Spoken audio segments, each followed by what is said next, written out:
Hey guys, welcome back to my channel. So for today's video, we're going to talk about Modified Pag-IBIG II program, or commonly known as Pag-IBIG II Savings for Pag-IBIG. Basically, pag-uusapan natin what is all about MP2 at paano nga ba magbukas ng MP2 account sa Pag-IBIG. So let's go ahead and get started. What is Pag-IBIG Fund or MP2 Savings Program? It says here MP2 Savings Program is a voluntary savings platform for Pag-IBIG Fund members who wish to save more and earn high dividends in addition to their Pag-IBIG Fund regular savings. So for this video, guys, I actually decided to discuss first what is all about MP2 before I show to you guys how to pay your MP2 account, stuff like that, and paano nga ba nag-earn yung pera natin para mas clear at mas maintindihan natin. Of course, before naman natin pasukin ng isang investment, diba, it's very important na dapat alam natin what is all about that investment. Because for me, personally, I do consider MP2 savings program as part of my investment as well. So yeah, as it says here, ang Modified Pag-IBIG ay isang voluntaryong programa. So that means it's not mandatory. It's voluntary na pag-iimpok na nagbibigay ng pagkakataon sa mga miyembro. Again, you have to remember, mga miyembro ng Pag-IBIG na kumita ng mas mataas na dividendo or dividends mula sa kanilang inimpok sa loob lamang ng 5 taon. So, kapag nag-start kayo ng Pag-IBIG or MP2 account, you will be informed na kailangan yung pera mo is nasa Pag-IBIG within 5 years. But of course, there are also some scenarios na po pwede kang mag-withdraw ng iyong pera within that 5 years. Later on, pag-uusapan natin kailan nga ba po pwedeng mag-withdraw within 5 years. Just in case, kakailanganin na natin yung pera natin before mag-mature yung MP2 account natin. So, who can save under MP2? It says here, active member, fund members, of course, active Pag-IBIG fund members, also former Pag-IBIG fund members with other sources of monthly income and or pensioners, regardless of age, with at least 24 monthly savings prior to retirement. So technically, Pag-IBIG fund members or former Pag-IBIG fund members, so long as I guess they have their account numbers with Pag-IBIG, and then yung former Pag-IBIG fund members, provided, of course, meron silang source of their monthly income. Since, again, this program, it's considered to be a savings program and somewhat you're expected to have like a source of income that would support basically that savings. So that's under who can save under MP2. But again, sino nga bang pwedeng sumali sa programa? Just to repeat that, bukas ang programa sa lahat ng miyembro na kasali sa Pag-IBIG. Regular membership na kumikita ng mahigit 5,000 kada buwan. Here, other source naman to guys, yung sinasabi ko in Tagalog. Basta kumikita ka ng minimum of 5,000 per month, you are eligible na mag-save sa MP2 ng Pag-IBIG. Kasama sa programa, of course, ang mga OFW member ng Pag-IBIG. Again, these OFW members, they should have their Pag-IBIG account number as well, or Pag-IBIG number. Now, magkano ang ihulog ko sa ilalim ng Modified Pag-IBIG II program? So, later on, madidiscuss din natin to magkano nga ba. Is there a minimum amount that I can save? Yes, may minimum amount po, and that amount is 500 pesos per remittance. Or we can actually say like 500 pesos per month. That's the minimum. And next one, is there a limit to the amount that I can save? Of course, there's no limit. You can save as much as you want under MP2. So, if you can afford more than 500 pesos, again, that's savings, you can definitely remit more than 500 pesos per month. Should you wish to save an amount exceeding 500,000, you would have to issue a personal or manager's check. But again, this is really a high amount. For those who can actually like afford this, or who are actually interested to remit like 500,000, 30,000, here is the requirement. You have to issue a personal or manager's check. It's not something that you can just go ahead and remit using your GCash and stuff like that. So it's very important for us guys to remember this statement. How do I save under MP2? Well, you may regularly save a minimum amount again of 500 pesos every month in your MP2 savings account.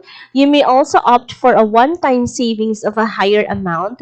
So in my next video, I'll be showing you guys somewhat I guess the difference, although it's not exactly the difference between um one-time savings of a higher amount. Because remember, I mentioned earlier, you can save minimum of 500 pesos per month. So what if I'm interested? I already have 30,000 that's equivalent to 5 years worth 500 pesos per month. So, pwede mong isang bagsakan, i-remit or ipasok yung 30,000. And of course, mas malaki ng bahagya yung pag-increase ng pera mo pag one-time savings yung ginawa mo. But again, you can also do that 500 pesos per month. Next one, how much dividends will my savings earn? As for the dividends, your MP2 savings earned tax-free dividends at a rate higher than the dividend rate of the Pag-IBIG Fund regular savings program. Again, this is way better compared dun sa regular savings natin or regular savings program ng Pag-IBIG. While MP2 dividends, they are derived from no less than 70% of Pag-IBIG Fund's annual net income. So for reference or for your reference, the average MP2 dividend rate in the past 3 years, that's from 2016 to 2018, is at 7.65%. So that's 7.65%. It's already a way higher compared dun sa percentage of increase natin when we do the regular savings program. So that's actually one of the benefits of MP2.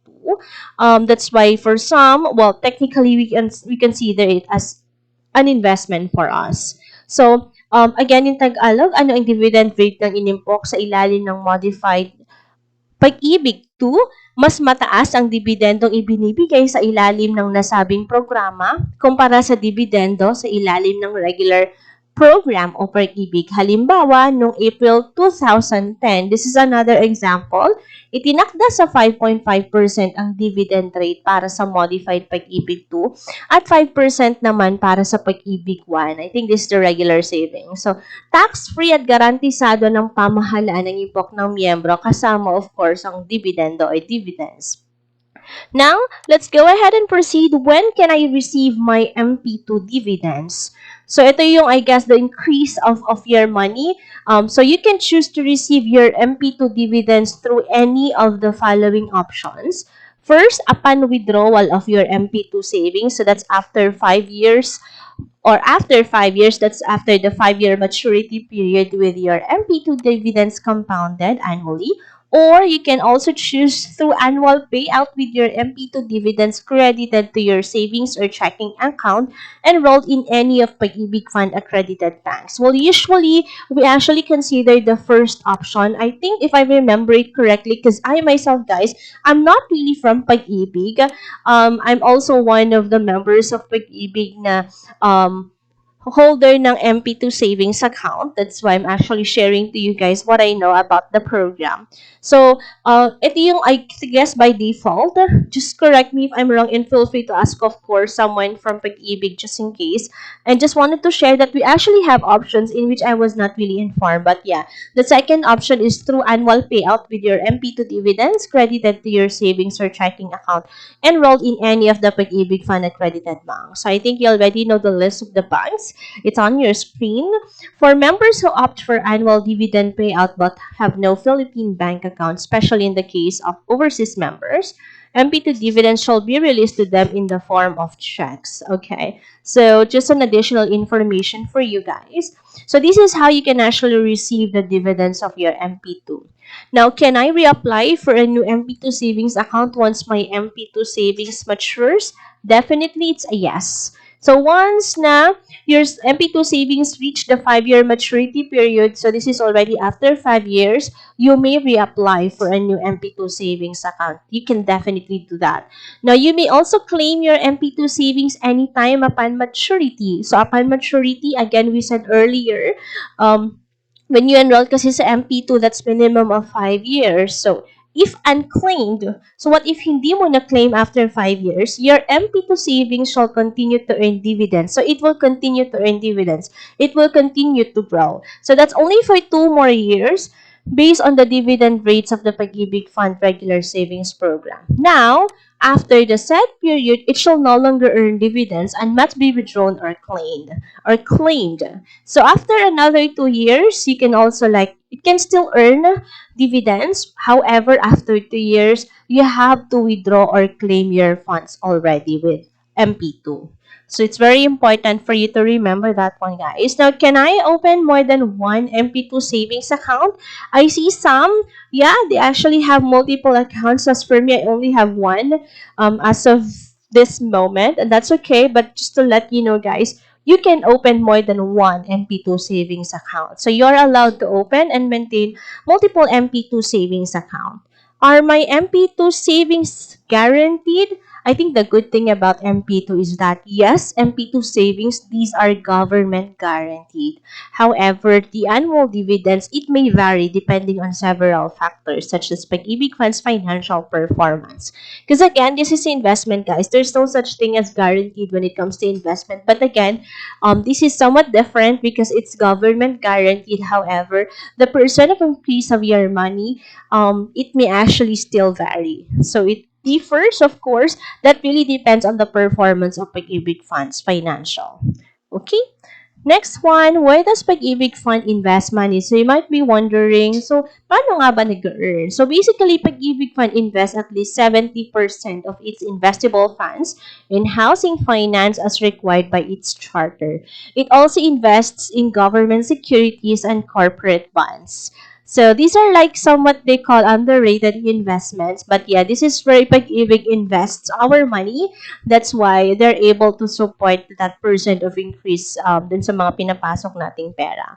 So that's for this topic. So how do I remit my MP2 savings? So here, guys, we will be, or I will be showing you later on in my next video, how do I remit my MP2 savings and what are those some other options that we can actually use in remitting our MP2 savings.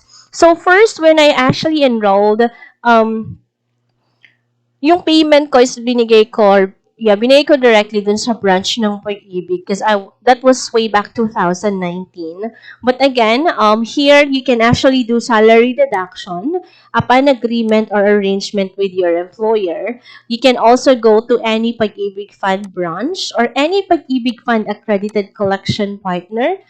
These collection partner, I guess this involves, GCash, and some other partners where you can definitely go ahead and remit your MP2 savings account. So here, see computations below on how your MP2 savings. Well, I'll go ahead and discuss this further later on, guys. But just to show you, let me just go ahead and open this link for you guys. Here, I think I already have it open. Yeah, this is basically where you enroll your MP2 savings account. You can also enroll online. I think this was not available way back then. But all you need to do is to key in your Pag-IBIG number, your last name, your first name, and of course, your date of birth. I think there are also some other steps needed after filling this out. You also have a guide naman on how you can actually go ahead and fill out those information. This is one thing. Another way for you to enroll is to go basically sa pinakamalapit na branch ng Pag-IBIG and submit ang electronic MP2 form. So here, you actually have access, or this form is something that you can download online. I'll be including this one sa description box, yung link. You can definitely fill out this form, and then when you go to any Pag-IBIG branch, you just have to fill out this and then present, of course, the filled out form para mas mapabilis kayo. Alright? And Yeah, definitely. I think we're actually good with this one.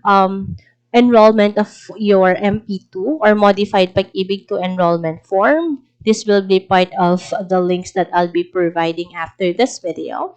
And other than that, let's go ahead and check. So how can I enroll? I think you've already discussed this. Simply submit your duly accomplished MP2 savings application form at your nearest Pag-IBIG Fund branch. So you just have to present your any valid government identification card, also your Pag-IBIG or your passbook or ATM card of your nominated bank account. Again, you may download the MP2 savings application form. This is same as this form. So just go ahead and include the link after this video or on the description box. Saan at paano ako makakapag-rehistro para sa MP2 program? Yeah, earlier I showed to you pumunta lang sa Pag-IBIG website and then click e-services at piliin ang MP2 savings or enrollment. Once you're done with this, you will be routed to this page. This is where you can actually go ahead and key in your Pag-IBIG MID number, your last name, your first name, and of course, your date of birth. So those are some of the questions that we have about Pag-IBIG. Let me just go ahead and check if I have more items na gusto kong idagdag. So, alright here. Maari ba akong mag-register sa Modified Pag-IBIG II kung hindi ako miyembro ng Pag-IBIG I? The answer here guys, hindi. Kailangan maging member ka muna ng Pag-IBIG I bago ka makapag-register sa Modified Pag-IBIG II. Now, kung ikaw ay Pag-IBIG member na, kailangan mong panatilihin ang iyong membership sa Pag-IBIG I kung gusto mong magpa-register sa Modified Pag-IBIG II. Well, basically, I think the Pag-IBIG I, it's your account when you open your Pag-IBIG account. So, you have to be active sa Pag-IBIG 1 before ka ma-qualify sa Modified Pag-IBIG 2. Maaari ba ako makinabang sa mga loan kung member ako ng Modified Pag-IBIG 2 program? Ang answer po dito ay hindi because ang Modified Pag-IBIG 2 ay isang programa para lamang sa pag-iimpok. Kaya, hindi ka maaaring mag-avail ng anumang loan based sa membership mo sa programang to. Magkaiba kasi sila, guys. Again, MP2 is like a savings account and then at the same time, an investment, whereas ang Pag-IBIG 1, this is where actually we can go ahead and apply for loan. Ngunit again, pwede ka namang mangutang para sa emergency sa ilalim ng multipurpose loan program or para sa pabahay kung aktibong member ka ng Pag-IBIG 1 at kung natugunan mo ang lahat ng eligibility criteria. Alright, so these are just some of the information that I would like to share to you guys. Again, you have to be a member of Pag-IBIG 1 before ka ma-qualify for MP2. Na-mention ko din kanina, kailan pwede mag-withdraw ng MP2 nung sinave natin sa MP2 program. Maaari kang mag-withdraw after 5 years. However, what if kailangan mo na yung pera within 5 years? Ano ba yung mga scenario na po pwede kang or po pwede mong mag-claim yung pera mo in less than 5 years? Total disability or insanity? Of course, I guess with medical records to prove na disabled si client. Also, pagkaalis sa trabaho dahil sa sakit o karamdaman. So, let's say you're no longer eligible to work dahil can be like you have critical illness, you can also request to withdraw your money na from MP2. Pwede rin pagkamatay ng member. That's why if you open your MP2 savings account, it's very important that you inform one of your family members or not just one, maybe just your close relatives, your immediate family that you've opened your MP2 account para in the event something happens to you, God forbid, they can actually request or withdraw your money on behalf of you para at least magamit kung ano man yung importante na po pwedeng panggamitan ng pera. And yeah, I think that's pretty much it for today's video, guys. Again, on our next video, show ko sa inyo what if ano nga ba yung mga scenarios or yung mga ways kung paano ako makakapag-remit sa MP2 account ko. Also, we're going to discuss paano nga ba i-calculate yung earnings natin sa MP2. Sorry guys, before I end this video, I would like to share this to you as well. This is a bit of a difference. Let's say, gusto mo yung mag-remit ka ng 500 pesos on a monthly basis for the next 5 years. First column, or row rather, sorry, under the 500 pesos, 30,000. Here, mapapansin mo with total dividends, third column or fourth column, with total dividends earned at 6.96%, kumita na yung 30,000 na pinasok mo sa MP2 ng 5,776. So, in total, yung pera na po pwede mo nang i-withdraw after 5 years, that's 35,776. Inad lang niya. So, what if one-time savings ang ginawa ko? Dun sa second table, makikita mo savings in 5 years, pinasok ko agad is 30,000. See the difference, guys? Mas malaki yung kinita nung yung one-time savings na ginawa ko or one-time remittance. Total dividends earned at 6.96%, which is the same. It doubled. I earned 11,997. So, in total lang pwede kong ma-withdraw, that's 41,997. So, if you notice, I guess, sa table nito, or sa table na ito, it will show na the higher the amount of money that we remit, of course, to Pag-IBIG, the higher the return. Mas malaki din yung kikitain natin. But again, the minimum amount, that's 500 pesos per month. Alright, so I think that's pretty much it for today's video, guys. Thank you so much for tuning in, and please don't forget to hit and like, and of course, subscribe. Hindi ka pa nakapag-subscribe sa aking video channel. Thank you so much and have a great day. Bye, guys. Keep safe.